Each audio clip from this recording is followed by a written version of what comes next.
प्रचार के तौर पर किया जाता है कि भारतीय जनता पार्टी किसी को भी कुछ भी कर सकती है और महागठबंधन तो खैर लड़ाई में है ही नहीं। ओवर कॉन्फिडेंस, ये जो अति आत्मविश्वास है या जनता को एक प्रकार से जो बंधुआ मजदूर जो दूसरे पार्टियों को रातों रात खंड विखंड कर देती थी, उनको अपने प्रत्याशी राष्ट्रीय अध्यक्ष जी की सीट पर से प्रत्याशी को 24 घंटे में नामांकन वापस करना पड़ा। जिस प्रकार की भीड़ नामांकन में हुई है, इसकी कल्पना नहीं थी कि चुनाव आचार संहिता लगने के बाद, मॉडल कोड ऑफ कंडक्ट लगने के बाद, चुनाव के 2 दिन पहले और 8 दिन पहले उनके खाते में 10,000 डालकर कहा जाए कि 2 लाख और देंगे। एक बूथ लेवल का बीजेपी के कार्यकर्ता प्रशांत किशोर को हराएगा और एक मैसेज देगा कि माहौल बनाना अलग विषय है, धरातल पर काम करना और लोगों का दिल जीतना अलग विषय है। चलिए, तो पहले तो बीजेपी के लोग ये मान रहे हैं कि उनकी लड़ाई जो है वो प्रशांत किशोर जी से ही है। ये फिर कह रहा हूं कि भाजपा के उस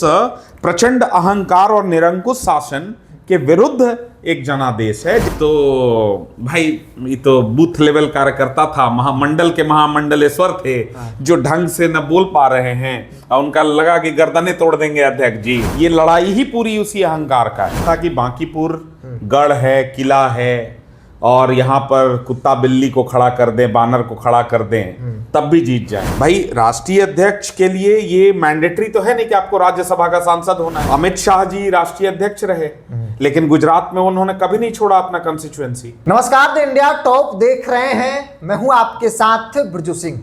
भारतीय जनता पार्टी ने स्टार प्रचारकों की सूची जारी कर दी। 40 तमाम बड़े धुरंधर को बांकीपुर की मैदान में बीजेपी ने उतार दिया है।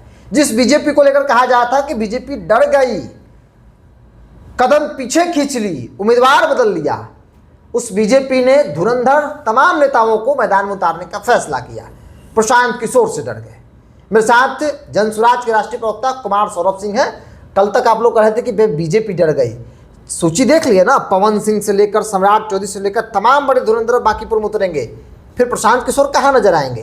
तो मतलब इसको कैसे रिएक्ट करना चाहिए? रिएक्ट ये आप लोग कल तक कह रहे थे कि बीजेपी डर गई। नहीं, हमने ऐसा कभी नहीं कहा भाई। हम तो उल्टा कहा जा रहा था कि बांकीपुर गढ़ है, किला है और यहाँ पर कुत्ता बिल्ली को खड़ा कर दें, बानर को खड़ा कर दें, तब भी जीत जाएं। तो फिर इतना सारा ये लाइन ऑफ डिफेंस का जरूरत कहाँ पड़ गया, क्यों पड़ गया? प्रश्न तो ये होना चाहिए भाई। हम लोग तो कुछ है नहीं, 0 सीट वाले लोग हैं, वोट भी हमको बहुत नहीं आया। जा रहा कि 25 का चुनाव देख लीजिए, प्रशांत किशोर कहाँ थे। बहुत अच्छी बात है। तो इसीलिए तो उपचुनाव में ये वही तो अहंकार, ये लड़ाई ही पूरी उसी अहंकार का है। ये पूरा का पूरा उपचुनाव सिर्फ इस बात पर है, ये कोई विधायक बनाने, सरकार बनाने गिराने का चुनाव है ही नहीं। ये चुनाव है भाजपा को झटका देने का। ये जो अहंकार है कि कुत्ता बिल्ली को भी खड़ा कर देंगे तो जो है लोग हमको वोट दे देंगे। भारत या बिहार का कोई भी मुद्दा, कोई भी विषय हो, कोई हत्या, प्रशासनिक हत्या, लूट, सामूहिक बलात्कार, वो कोई राजनीतिक मुद्दा नहीं बन सकता। 7 महीने की सम्राट सरकार की गृह मंत्री के रूप में और मुख्यमंत्री के रूप में जो निरंकुश शासन है, जिसमें प्रशासन के लोग दिल्ली में पांडव की या बिलौटी में भरत भूषण तिवारी की हत्या कर देते हैं। बेगूसराय में निर्भया 2 होता है, जो है नालंदा में आपने देखा कि मॉब लिंचिंग की घटना होती है, और सबसे महत्वपूर्ण है कि कोई जवाबदेही नहीं है सरकार की। तो इसीलिए हम कह रहे हैं कि ये कहीं ना कहीं ओवर कॉन्फिडेंस, ये जो अति आत्मविश्वास है या जनता को एक प्रकार से जो बंधुआ मजदूर समझने की भूल है। बांकीपुर चुनाव लड़ रहा है, जनसुराज और प्रशांत किशोर जी पीछे हैं, बांकीपुर की जनता आगे है। आप जाइए फील्ड पर, लोगों से पूछिए, सब लोग कह रहा है कि एक मौका देना चाहिए, एक विकल्प होना चाहिए, एक ऐसा व्यक्ति होना चाहिए जो बिहार के मुद्दों को प्रखरता और मुखरता के साथ बिहार के विधानसभा में रखे, जिसमें बिहार की बात हो, जो वादे इन्होंने किए हैं 2025 के चुनाव में उसको पूरा करवाने की बात हो, या कहीं भी लॉ एंड ऑर्डर सिचुएशन होता है या किसी के साथ बुरा होता है, तो एक व्यक्ति हो विपक्ष में जो उनकी बात मजबूती से रखे। तो भाई, स्टार प्रचारक आए या जो लोग भी आए या जितनी भी संख्या आए, पूरा साधन, संसाधन, प्रशासन आप जो लगा लीजिए, हम लोगों ने कभी अपशब्द का प्रयोग अभी तक नहीं किया है। जिस प्रकार की शब्दावली यूज की जा रही है मेरे नेता आदरणीय प्रशांत किशोर जी के बारे में, हम लोगों ने नहीं कुछ कहा है। जनता मालिक है, जनता देख रही है, जनता न्याय करेगी, और जनता, मुझे ऐसा विश्वास है कि प्रशांत किशोर जी को मौका इसलिए भी देगी कि ये चुनाव 201 से ये 202 हो जाएंगे तो कोई सरकार में परिवर्तन नहीं हो जाएगा, और महागठबंधन तो खैर लड़ाई में है ही नहीं। ये तो अब हम कोई अहंकार में नहीं बोल रहे हैं, ये साफ तौर पर सबको दिख रहा है। तेजस्वी का आना बाकी है, तेजस्वी संभवतः 22 तारीख को पटना रहेंगे। भाई प्रश्न ये पूछा जाना चाहिए आइडियली कि तेजस्वी जी चुनाव के नामांकन में या चुनाव के बाद सबसे बड़े नेता हैं, नेता हो सकता प्रतिपक्ष है हैं। देख रहे होंगे कि माहौल किस तरीके से बन रहा है, देखिए फिर उनकी एंट्री होगी। आइडियली ये हमारा विषय है नहीं, हमको इस पर बहुत टिप्पणी करना भी नहीं है।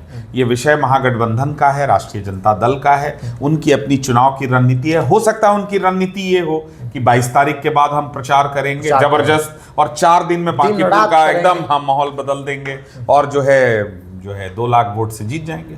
एक सवाल ये भी है, नीति नवीन यहाँ के पूर्व विधायक और बीजेपी के बॉस, वो एक दिवसीय आए, उन्होंने एक भावुक संदेश दिया बांकीपुर जनता के नाम कि हमको जो प्यार समर्थन दिया उससे कहीं ज्यादा मेरे भाई नीरज सिन्हा को देना है। तो उनको विश्वास है कि जनता उनका साथ देगी। कॉन्फिडेंस लेवल तो यही बता रहा था प्रेस कॉन्फ्रेंस में, जो बॉडी लैंग्वेज उसका था। देखिए कॉन्फिडेंस का कारण भी है, क्योंकि कॉन्फिडेंस का कारण ये है कि विगत 30 वर्षों में लगभग, अगर हम गलत नहीं हैं तो 1995-96 के बाद लगातार, 95 के बाद से लगातार 96 में वो उपचुनाव हुआ था अगर हम गलत नहीं हैं तो लगभग 30 वर्षों से लगातार इस क्षेत्र में इस क्षेत्र की जनता ने उनको आशीर्वाद दिया है। तो ये बिल्कुल लोकतंत्र का ये तकाजा है। विषय ये है कि अब नितिन नवीन जी यहाँ नहीं है विधायक के रूप में। नितिन नवीन जी पहली बात तो विधायक के रूप में नहीं है, दूसरी बात, एक बात और बिहार के लोगों को समझना चाहिए, विशेष रूप से बांकीपुर की जनता को समझना चाहिए। नितिन नवीन जी को भी अगर बांकीपुर से उतना ही प्रेम था तो क्या जरूरत थी दिल्ली जाने की? राष्ट्रीय अध्यक्ष तो वो एक विधायक बनकर भी रह सकते थे। भाई राष्ट्रीय अध्यक्ष के लिए ये मैंडेटरी तो है नहीं कि आपको राज्यसभा का सांसद होना है। आपको एग्जाम्पल पैरेलल ड्रॉ कर दे रहे हैं। अमित शाह जी राष्ट्रीय अध्यक्ष रहे, लेकिन गुजरात में उन्होंने कभी नहीं छोड़ा अपना कंस्टिट्यूएंसी। जिस विधानसभा को रिप्रेजेंट करते थे गुजरात में, उसी विधानसभा में हमेशा रहे। बाद में वो जो है वो लोकसभा की राजनीति या राज्यसभा की। तो विषय ये नहीं है। देखो अब नितिन नवीन जी विधायक नहीं है, एक नया विधायक है। 2, 3, 4 उम्मीदवार हैं बांकीपुर में। बांकीपुर की जनता को ये तय करना है, चूंकि फिर कह रहा हूं कि ये सरकार बनाने या गिराने का चुनाव तो है नहीं, इससे सरकार बन जाएगी या गिर जाएगी ऐसा तो कुछ है नहीं।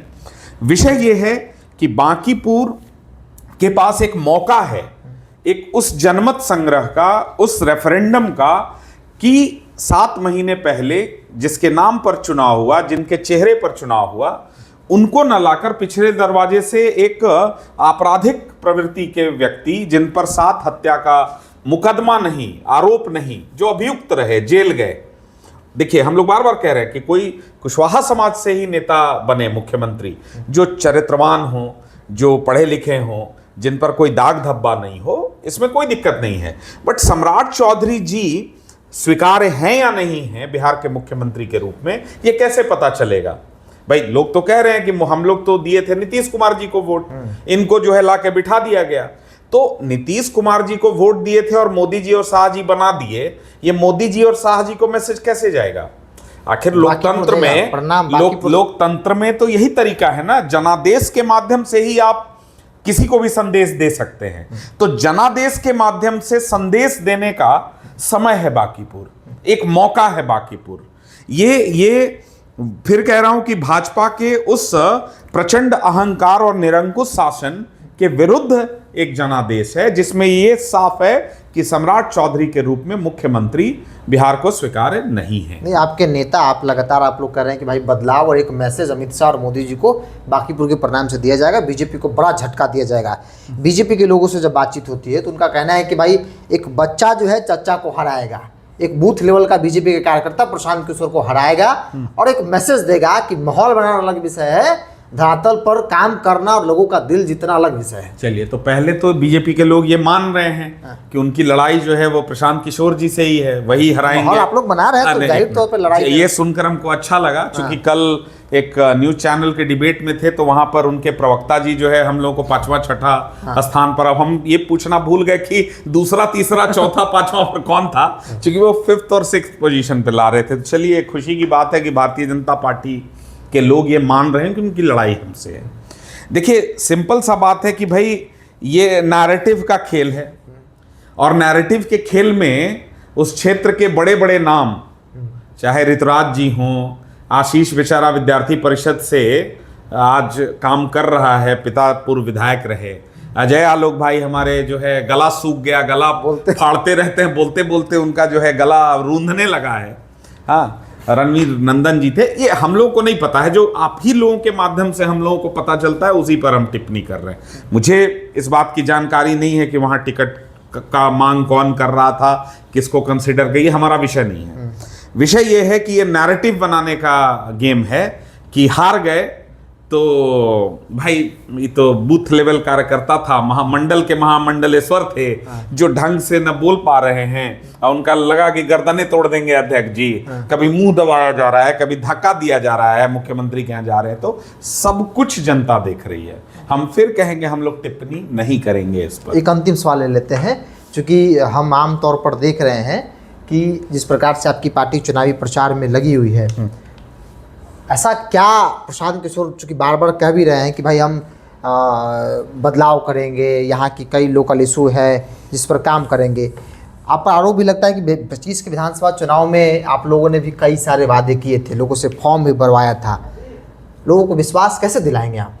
देखिए, सिंपल सा बात है, मेरे नेता ने कभी भी कोई भी बात जो कही है वो तथ्यों के आधार पर कही है। उन्होंने कहा कि अगर हमारी सरकार बन जाती है तो सबसे बड़ा जो विषय था वो था पलायन का। तो उन्होंने कहा कि पहला तो उन्होंने कहा कि मेरी सरकार बनेगी और कुछ घंटों में हम शराबबंदी जो है हटा देंगे, फर्जी शराबबंदी के कानून को। इसका कारण यह है कि बिहार पहले से बहुत गरीब और पिछड़ा राज्य है, तो एक लेजिटिमेट 20 से 25 हजार करोड़ का जो रेवेन्यू है वो आने लगेगा। दूसरा उन्होंने कहा कि पहला हम पलायन पर जब काम कर रहे हैं तो हमको रोजगार का सृजन करना पड़ेगा, तभी पलायन रुक सकता है। तो उन्होंने कहा कि उसके लिए पूंजी के पलायन को रोकना होगा। ठीक है, तो पूंजी का पलायन वो है कि जहां 100 रुपए बिहार के लोग जो बैंकों में जमा कर रहे हैं उसके बदले में 50 से 55 रुपए का ऋण उनको मिल रहा है, बाकी का 45 रुपया मेरा ही पैसा अन्य राज्यों में चला जा रहा है, जिसका अमाउंट लगभग 1,70,000 से 1,80,000 करोड़ रुपए है, जो हमारे बजट का लगभग आधे से भी ज्यादा है। तो अगर हमको एडिशनल ये 1,80,000 1,70,000 रुपए प्लस ये 20,000 यानी 2 लाख करोड़ रुपए तो हमको सीधा सीधा मिल गया। तो 3,47,000 करोड़ में 2 लाख करोड़ आप जोड़ दीजिएगा तो बजट के हिसाब से देश के हम अग्रणी 10 से 15 राज्यों में शामिल होने लगेंगे। पहला ये रोड मैप दे रहा हूं, अभी भी अगर सम्राट सरकार को सुनना है तो इसको लागू करें। और इन 2 लाख करोड़ रुपए से हम उस प्रकार का मॉडल बिहार के जिले के स्तर पर या अन्य जगहों पर लाएंगे कि एक 12,000 से 15,000 रुपए की नौकरी करने के लिए जो लोग दिल्ली, सूरत, महाराष्ट्र, अलग अलग राज्यों में जा रहे हैं वो उनको नहीं जाना पड़ेगा। तो ऐसे करके हमने कहा कि 1,100 रुपए नहीं 2,000 रुपए हम वृद्धों, विकलांगों और इनको पेंशन देंगे। ऐसे कर कर एक खाका था कि अगर जनसुराज की सरकार बनती है तो इतना बेनिफिट जो है ये बिहार को हम इमीडिएटली देंगे, बाकी की चीजें आगे की जाएंगी, बट ये इमीडिएट बेनिफिट तुरंत बिहार को मिलने लगेगा। इसका मतलब ये नहीं था कि हम किसी के अकाउंट में जो है वो पैसा डालने लगेंगे। भाई एक रोजगार हुआ, हम ये सुनिश्चित करेंगे कि पहले चरण में 20 लाख, दूसरे में 30 लाख, इस प्रकार से एक रोजगार सृजन का एक मॉडल। उसके अलावा महिलाओं के लिए अलग योजना है और ऐसे ऐसे 5 चीजें उसमें मेंशन थी। ये सबको कहने का अधिकार है, ये सबको करने का अधिकार है, इसीलिए आप चुनावी घोषणा पत्र लाते हैं और उसमें कहते हैं कि हमारी सरकार आई तो हम ये करेंगे। ये किसी को अधिकार नहीं है कि चुनाव आचार संहिता लगने के बाद, मॉडल कोड ऑफ कंडक्ट लगने के बाद, चुनाव के 2 दिन पहले और 8 दिन पहले उनके खाते में 10,000 डालकर कहा जाए कि 2 लाख और देंगे। प्रश्न यहां है हमने कभी भी हम लोगों ने जो बिजली मुफ्त की गई है या जो है महिला वृद्धों का पेंशन 400 से 1100 हुआ, ये सब हम ही लोग तो मांगे हैं भाई। कहाँ इसकी चर्चा 20 साल में हुई? नीतीश जी की सरकार 20 साल से थी बिहार में, 400 से 410 हुआ है क्या? आप स्वयं भी पत्रकारिता कर रहे हैं इतने दिन में, तो आप हमको बताइए कि बिहार में पेंशन 400 से 410 रुपए हुआ है क्या? ये क्यों हुआ कि जब जनसुराज और प्रशांत किशोर ने कहा कि हम 2000 करेंगे और लगातार हम लोग ने इसकी बात की, तभी हुआ ना। तो भाई अब मतलब हम लोग इसके बारे में चर्चा भी ना करें? आप क्या चाहते हैं कि इसके बारे में, ये जो हमने कहा कि इतनी चीजें हमने की हैं, इसके बारे में चर्चा भी ना करें? और आप चर्चा करेंगे तो उसको आप नकारात्मक रूप में क्यों ले रहे हो? ये मेरा प्रश्न है। एक अंतिम सवाल लेते हैं, चूंकि प्रशांत किशोर राजनीतिक तौर पर आम लोगों के बीच जो स्वीकार्यता रही न रही वो अलग विषय है, एक्सपोज बहुत अच्छा से करते हैं। बिहार के कई नेताओं को आपने एक्सपोज किया और इसलिए भी लोग आपको चाहते हैं, आपके नेताओं को चाहते हैं कि चलो कम से कम एक्सपोज लोगों को करते हैं, कोई तो है जो कर रहा है। ईमानदारी से बताइएगा, जो पिछला प्रत्याशी का नॉमिनेशन वापस करवाया गया जो पार्टी की तरफ से, जो निजी कारण बताया गया हो, निजी कारण तो नहीं रहा होगा, चर्चा जो हुई जो आमतौर पे होती रही मजबूती से, कि कुछ वीडियो हाथ लगा प्रशांत किशोर के, इसी कारण से बीजेपी ने नॉमिनेशन वापस करवा लिया। ये बात तो सच है ना कि भाई एक्सपोज स्क्रूटनी के बाद करते, आप प्रेस कॉन्फ्रेंस करते, इसलिए भाजपा को पता चल गया और भाजपा ने नाम ही वापस करवा लिया? देखिए, पहली बात तो यह है कि ऐसा कोई वीडियो, ऐसा कोई फुटेज, ऐसा मेरी जानकारी में नहीं है। विषय वो नहीं है। विषय ये है कि 1980 के दशक के बाद और विशेष रूप से 2014 के बाद की जो भारतीय जनता पार्टी है, जिसमें अब ये मादा और एक प्रकार का मतलब ये मोरल हाई ग्राउंड लिया जाता है, इसको एक प्रचार के तौर पर किया जाता है कि भारतीय जनता पार्टी किसी को भी कुछ भी कर सकती है। वही पार्टी है जो अभी अभी बंगाल में चुनाव हुआ है और पूरी की पूरी पार्टी को इन्होंने एक तरीके से तितर बितर कर दिया। उनके सांसद, विधायक, कोई इधर जा रहा है, कोई उधर, कोई 75 रुपए अकाउंट में पैसे वाली जो है एक पार्टी एनसीपीआई जो भी है, जिसके अकाउंट में 75 रुपया था, चाय पिलाने भर भी पैसा नहीं था, वहां जाकर 20 और 22 सांसद मर्ज हो रहे हैं। तो भारतीय जनता पार्टी वो पार्टी है जो ऐसे ऐसे करामात करने की माहिर है। और ये पहली बार हुआ घोषणा किसी उम्मीदवार की हो और उसकी उम्मीदवारी वापस हो जाए, ये हम सबने देखा है। बट भारतीय जनता पार्टी के प्रत्याशी का नामांकन गाजे बाजे ढोल नगाड़े के साथ हो, जिसमें जो है यहाँ के माननीय मुख्यमंत्री और सारे एनडीए के घटक दल के सर्वोच्च नेता जाएं और 24 घंटा के बाद जो है वो क्या हुआ वो हम सबके सामने है। तो कहीं ना कहीं भाई अगर बंटी को हटाना ही था तो ये बात तो राष्ट्रीय अध्यक्ष की सीट थी, बांकीपुर कोई सामान्य उपचुनाव तो है नहीं। एक तरफ आप कह रहे हैं कि ये हॉट सीट है, ये गढ़ है हमारा, ये किला है हमारा, और ये राष्ट्रीय अध्यक्ष जी की सीट थी। तो क्या 24 घंटा पहले राष्ट्रीय अध्यक्ष जी और मुख्यमंत्री जी या प्रदेश अध्यक्ष जी या राष्ट्रीय अध्यक्ष जी या उनके गृह मंत्री जी को नहीं पता था कि बंटी जो है, अभिषेक बंटी कौन है? क्या नामांकन इन ड्यू डिलिजेंस के बिना किया गया? और फिर जो है 24 घंटे के अंदर जो प्रत्याशी हैं वो सामने हैं। भाई इसमें जनसुराज का कोई रोल नहीं है। हम कोई मोरल हाई ग्राउंड नहीं ले रहे हैं कि नहीं हमने जो है स्टिंग कर दिया और वीडियो और फोटो और फलां। हमने कहा है क्या? कहीं भी एक बयान दिखा दीजिए। इवन प्रशांत जी ने कहा है क्या कि नहीं हमारे कारण? हम तो ये पूछ रहे हैं कि ऐसी क्या नौबत आई जो दूसरों को चकनाचूर, ED, CD, DVD, IT, CBI वाली पार्टी जो दूसरे पार्टियों को रातों रात खंड विखंड कर देती थी, उनको अपने प्रत्याशी राष्ट्रीय अध्यक्ष जी की सीट पर से प्रत्याशी को 24 घंटे में नामांकन वापस करना पड़ा। ये साधारण विषय नहीं है, ये असाधारण विषय है। आज भी जो चीजें बांकीपुर में हो रही हैं वो बिल्कुल असाधारण है। हम फिर कह रहे हैं कि जनता आगे है, हम लोग पीछे हैं, और बार बार बांकीपुर की जनता का आभार व्यक्त कर रहे हैं। नामांकन में ऐसी भीड़ की कल्पना हम लोगों ने भी नहीं की थी। ये सच है, ये सच है। जिस प्रकार की भीड़ नामांकन में हुई है इसकी कल्पना नहीं थी। और सबने देखा है कि पूरा पटना जो है वो पीले रंग से रंग गया। पीला रंग किसका है? दिख रहा है पीला रंग। पीला रंग श्री गणेश का रंग है। हाँ, वो विष्णु का रंग है। तो वो पूरा का पूरा पटना विष्णुमय था उस दिन, ये हम सब ने देखा है। तो बाकी बाकीपुर की जनता पर छोड़ते हैं, न्याय होगा। और ये मौका और अवसर है जिसमें एक व्यक्ति प्रशांत किशोर 242 पर भारी होंगे। इस बात का संदेह तो प्रशांत किशोर को न चाहने वालों को भी नहीं है कि अगर प्रशांत किशोर एक कोने में बैठे हैं अकेले और एक तरफ 242 हैं, जिसमें विपक्ष के 41 और पक्ष के 201, प्रशांत किशोर भारी होंगे उन पर। चलिए, तो 242 पर प्रशांत अकेले भारी होंगे नहीं होंगे समय बताएगा। प्रशांत किशोर की फौज इस वक्त मैदान में है, डटी है, और यही कारण है कि चर्चा भी खूब हो रही है।